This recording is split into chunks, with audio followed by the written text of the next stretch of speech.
Hi viewers, எல்லோருக்கும் வணக்கம். இன்னைக்கு அழகே அழகு தொடர்கதையில் மதியோட அப்பா அம்மா வந்திருக்காங்கங்க மதி மாமியார் வீட்டுக்கு. ஏன்னா அவங்களுக்குள்ள புருஷன் பொண்டாட்டிக்குள்ள சண்டை வந்து ரெண்டு பேரும் மாற்றி மாற்றி கணத்தில் அரைஞ்சிக்கிட்டாங்க. அதை கேட்கறதுக்காக வந்திருக்காங்க. நீங்கள் கேளுங்க, உங்கள் பொண்ணு எதுக்கு அடிச்சா அப்படின்னு சொல்லிட்டுன்னு கேட்குறாங்க. அப்போ வந்து மதி, நீ மாப்பிள்ளைய அடிச்சியா அப்படின்னு சொல்லிட்டு அவங்க அம்மா கேட்குறாங்க. கேட்டதும் அவர் என்ன அடித்தாரு, அதனால் நான் திருப்பி அடித்தோமா அப்படின்னும்போது டக்குன்னு மாப்பிள்ளைய பார்க்குறாங்க அவங்க அம்மாவும் அப்பாவும். அதுக்கப்புறம் இவ எப்படி அடிக்கலாம், நீங்கள் அதை முதல் கேளுங்கன்னு சுரேஷுடைய அப்பா சொல்லும்போது, மாப்பிள்ளை தானே மதியை முதல்ல அடிச்சிருக்காரு, அது தப்பு இல்லையா அப்படின்னு அவங்க அப்பா ராம்மூர்த்தி கேட்குறாருங்க மதியோட அப்பா. அப்போ உடனேயே என்ன பண்ணுறாரு இந்த தங்கராஜுனா நிமிந்து பார்க்குறாரு. ஏன்னா அவருக்கு கீழே வேலை பார்க்குறவர் மதியோடைய அப்பா.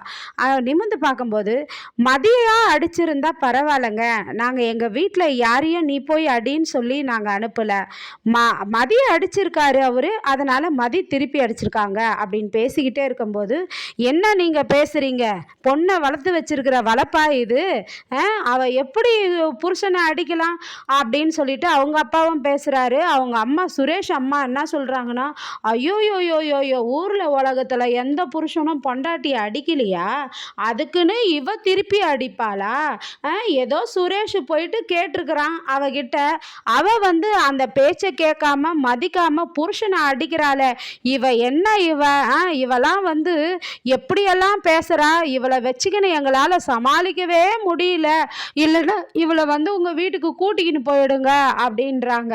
உடனே வந்து என்ன பண்ணுறாருன்னா சுரேஷுடைய அப்பாவும், மதியை ஒழுங்காக மன்னிப்பு கேட்க சொல்லுங்க, இவெல்லாம் வேணாம், எங்கள் வீட்டுக்கு நீங்கள் கூட்டு போயிடுங்க அப்படின்னு சொல்லும்போது, உடனே மதியோட அப்பா சொல்கிறாரு, எங்கள் பொண்ணை நாங்கள் கூட்டிகிட்டு போகலான்னு தான் வந்திருக்கோம் அப்படின்றாரு. அப்படி சொன்னதும் தங்கராஜ் திருன்னு முழிச்சு அவருக்கு கலங்குது. ஏன்னா மதி இன்னொரு வாட்டி போலீஸ் கம்ப்ளைண்ட் கொடுத்தா குடும்பத்தோட கூண்டோட கைலாசமாக தூக்கின்னு போயிடுவாங்க போலீஸு. அதுவும் இல்லாமல் சுரேஷனுடைய வேலையும் போயிடும்.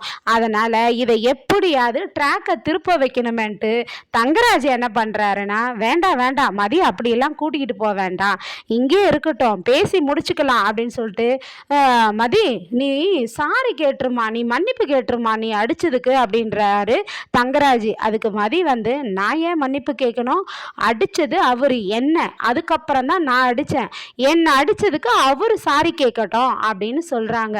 மாமா நான்லாம் சாரி கேட்க முடியாது அப்படின்ட்டு சுரேஷ் கோவமாக பேசுகிறாரு. உடனே இப்போ என்ன, இப்போ சுரேஷ் உங்ககிட்ட சாரி கேட்கணுமா அப்படின்ட்டு உடனே வந்து, மாமா சுரேஷ் சாரி கேட்கட்டும் அப்படின்னு சொல்கிறாரு.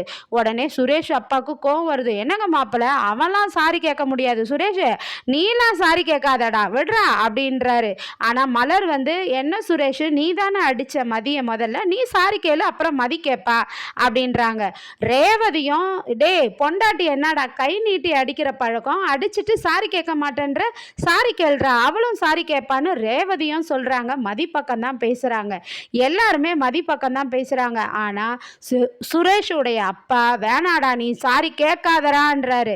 உடனே தங்கராஜி சுரேஷ் அவங்க மாமனாரை தள்ளிக்கிட்டு போகிறாரு. தள்ளிக்கிட்டு போயிட்டு, ஓரமா மாமா மதி வந்து நம்ம மேலே எல்லார் மேலேயும் கம்ப்ளைண்ட் கொடுத்தானா பெரிய பிரச்சனை ஆகிடும், நம்ம தான் உள்ளே போவோம், அதனால் எப்படியாவது இதை முடிக்கிற பிரச்சனையை பார்ப்போம் அப்படின்னு சொல்லும்போது, உடனே மதிக்கு வந்து சபையில் நின்று சுரேஷை வந்து, சுரேஷ் நீ சாரி கேளுன்னும் போது அவங்க அப்பாவும், சுரேஷ் நீ ஒரு சாரி கேட்டுடுறான்னும் போது உடனே சுரேஷுங்க அவங்க அப்பா சொன்ன உடனே மதிக்கிட்ட சாரி அப்படின்னு சொல்லி கேட்குறாரு. மதியம் நான் அடித்ததுக்கும் சாரி, ஆனால் இனிமேல் அடித்தாலும் அடிக்கக்கூடாது, இது மாதிரி அடித்தாலும் நான் திருப்பி அடிப்பேன், சும்மா இருக்க மாட்டேன்னு சொல்கிறாங்க. உடனே மதியோட அப்பா அம்மாலாம், இன்னொரு வாட்டி எங்கள் பொண்ணு எந்த தப்பு பண்ணாலும் நீங்கள் எங்களை ஃபோன் போட்டு வர சொல்லுவீங்கல்ல, அது மாதிரி வர வைங்க, ஆனால் அவளை அடிச்சுலாம் கொன்னுடாதீங்க, என் பொண்ணுக்கு கேட்கறதுக்கு ஆள் இல்லைன்னு மட்டும் நினச்சிடாதீங்க, இன்னொரு முறை சொல்லுங்கள், நாங்கள் வந்து எங்கள் பொண்ணை கூட்டிகிட்டு போயிடுறோம், ஏன்னா அவளுக்கு இன்னொரு குடும்பம் நாங்கள் இருக்கிறோம், அதனால் எங்கள் பொண்ணை நாங்கள் பார்த்துப்போம் அப்படின்னு சொல்லிட்டு போகிறாரு. மதி இங்கே இருக்கிற வரையும் நீ இருமா, உனக்கு இருக்க பிடிக்கலன்னா நீ வந்துடுமா எங்கள் கூட அப்படின்னு ஆறுதல் சொல்லிட்டு மதியம் அவங்க அப்பா அம்மா ரெண்டு பேரும் போகிறாங்கங்க. மதி சூப்பராக கலக்குன்னு கலக்கி இருக்கிறாங்கங்க. பெண்கள் என்னங்க அடி வாங்கிறதுக்காக இருக்கிறாங்க, அதனால் அந்த பாடம் மதி கொடுத்துருக்காங்கங்க. ஓகே, நாளைக்கு மீண்டும் சந்திப்போம். அதுவுடன் காத்திருப்போம். நன்றி, பாய்.